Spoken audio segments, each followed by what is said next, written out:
Welcome to the Slop Temple. We pray this video helps. In this video, I will show how to make Cheesecake Biscoff. Start by crushing Biscoff cookies for the crust and pressing them into a pan. Mix cream cheese, sugar, and eggs until silky, then fold in cookie spread and chopped Biscoff. Pour over the crust and bake until set, or chill for a no-bake option. Finish with extra cookie crumbs and a drizzle of Biscoff spread for a perfect sweet finish.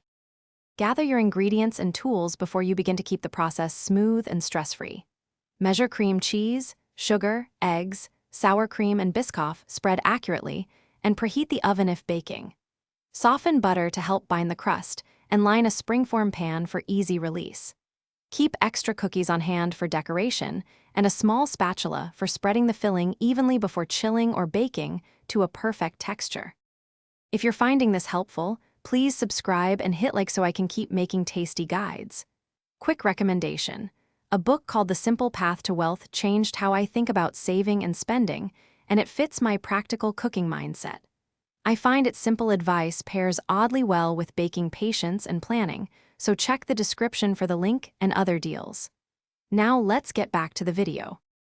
Follow a few simple baking tips to get a velvety cheesecake Biscoff every time.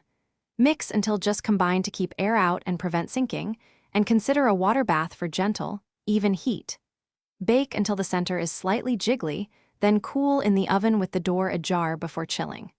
This gradual temperature change cuts cracking chances and gives a silky mouthfeel that highlights the Biscoff flavor beautifully. Thanks for watching. Consider subscribing if we helped you.